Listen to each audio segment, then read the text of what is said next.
Hello friends, welcome back to my channel. Today we are going to study about development of biotechnology in India. Government of India had established the National Biotechnology Board in 1982. यानी कि India के government ने एक board establish किया जो biotechnology के लिए specially था, जिसे बायोटेक्नोलॉजी बोर्ड कहा जाता है। और कब किया? 1982 में। This board was transformed into department of biotechnology. और ये बोर्ड बाद में किस में चेंज हो गया? ट्रांसफॉर्म्ड हो गया बच्चों, बायोटेक्नोलॉजी में चेंज हो गया।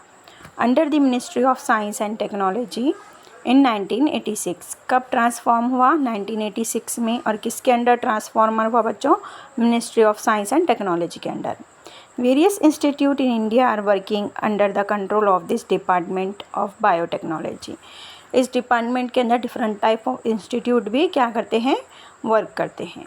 It include national institute of immunology, यानी कि इसी डिपार्टमेंट में इम्यूनोलॉजी का भी डिपार्टमेंट है, एनिमल टिश्यूज़ का भी है और सेल कल्चर का भी है।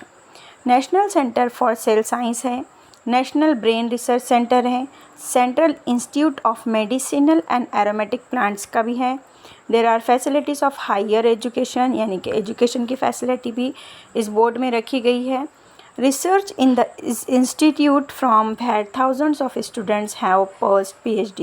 यहाँ पे एजुकेशनल डिपार्टमेंट है, जिसकी वजह से यहाँ पे सेवरल स्टूडेंट्स अपना PhD कंप्लीट करते हैं, अपनी डिग्रीज़ कंप्लीट करते हैं और बायोटेक्नोलॉजी के फील्ड में अपना क्या करते हैं? वर्क करते हैं और उसको प्रोग्रेस करने में हेल्पफुल साबित होते हैं।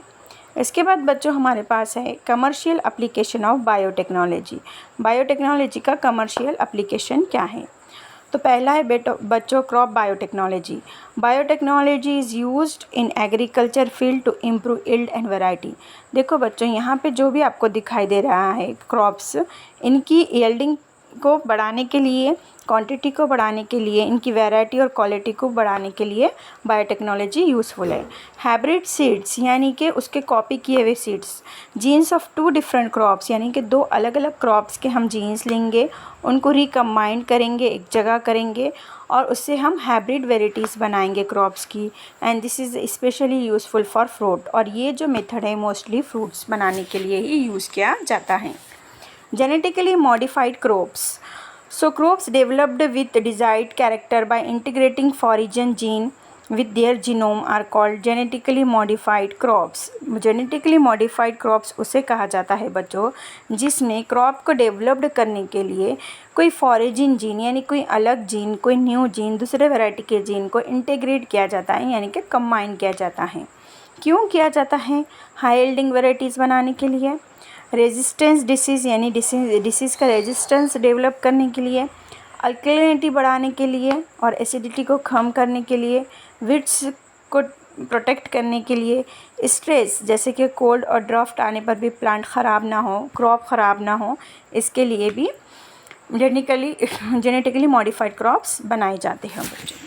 उसके बाद हमारे पास जो है BT कॉटन के बारे में बताया गया है।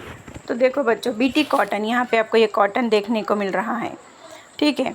तो BT कॉटन में क्या होता है बच्चों? A gene had been isolated from bacterium bacillus थोरिनिजेनेसिस।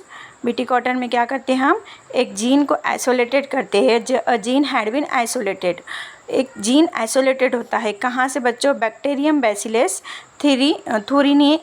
थोरिनिजेनेसिस से, and integrated with gene of cotton. और फिर उसको किसके साथ इंटीग्रेट करते हैं या कंबाइंड करते हैं? BT कॉटन से। Due to this the toxin which is fatal of bollworm. Bollworm बोले तो ये जो यहाँ पे आपको बताए गए हैं, ये ग्रीन कलर के होते हैं जब क्लोज्ड होते हैं बच्चों, और जब ये ओपन होते हैं तो हमारे पास जो कॉटन कपास होती है वो बाहर निकलती है। तो उसके जो बोल्स बनते हैं ग्रीन कलर के, उसको हम बोलवर्म कहते हैं। तो बोलवर्म को टॉक्सिन से या फैटल होने से, ख़त्म होने से बचाने के लिए, लीव्स को प्रोटेक्ट करने के लिए ये काम किया जाता है। If bollworm fits on leave, अगर बोलवर्म्स लीव्स पे क्या करते हैं बच्चों? फिट्स करते हैं, the toxins destroy its alimentary canal and the bollworm dies. तो क्या होता है बच्चों? Due to this the toxin which is a fatal for bollworm, bollworm के लिए जो भी टॉक्सिन्स फैटल होता है जो लीव्स पे प्रोड्यूस्ड होता है। If bollworm feed on leaves, this toxin destroys its alimentary canal and the bollworm dies. BT brinjal varieties is developed by using the gene isolated from Bacillus thuringiensis. So this is improved variety of brinjal kills the pest in the same way as the BT cotton does. यानी कि जो bollworm है, देखो बच्चों bollworm है कि नहीं, ये जो वर्म बोले तो हम किसको बोल सकते हैं, लार्वा को, कीड़े को, किसको भी। तो ऐसे जो वर्म्स होते हैं, जो ये बोल्स किसको बोलेंगे, ये जो हमारा कॉटन का है। तो बोलवर्म डाइज यानी कि ऐसे वर्म्स जो बोल्स को खाने वाले थे वो क्या हो जाते हैं बच्चों, डाइज हो जाते हैं due to the technique of the biotechnology. मैंने यहाँ पे आपको बोलवर्म बताया, कहा कि भाई ये होते हैं, लेकिन मैं ये बोलना भूल गई आपको कि ये जो वर्म्स होते हैं उस पर फीड जो करते हैं वो डाई होते हैं, और ये जो है सो बोल्स होते हैं जो वाइट कलर के होते हैं। तो इस वजह से इसी को हम बोलवर्म कहते हैं। तो अब ये जो बीटी कॉटन्स वेराइटीज़ है या ब्रिंजल की वेराइटीज़ है, ये रेजिस्टेंट डिसीज़ बन जाते हैं, यानी कि किसी भी पैथोजन और इंसेक्ट्स अगर इनको खाते हैं तो वो क्या हो जाते हैं, डाइज हो जाते हैं बच्चों। तो इस तरह से पेस्ट कंट्रोल किया जाता है प्लांट्स में। क्या किया जाता है बच्चों, पेस्ट कंट्रोल। उसके बाद है कि नहीं गोल्डन राइस है बच्चों। तो गोल्डन राइस आपको यहाँ देखने को मिल रहे हैं, इनका कलर कैसा है बच्चों, गोल्डन, इसी वजह से इन्हें हम गोल्डन राइस कहते हैं। A gene synthesizing the vitamin A beta carotene has been introduced in this variety of rice.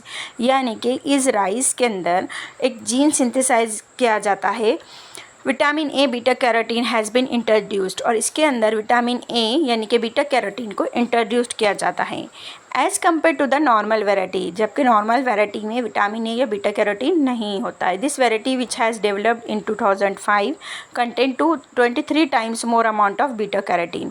यानी कि जो राइस हम खाते हैं बच्चों उसमें जो विटामिन ए या बीटा कैरोटीन हमको मिलता है वो 23 टाइम लेस होता है बच्चों गोल्डन राइस से, लेकिन गोल्डन राइस में 23 टाइम्स मोर होता है क्योंकि इसके अंदर स्पेशली जीन सिंथेसाइज किया जाता है।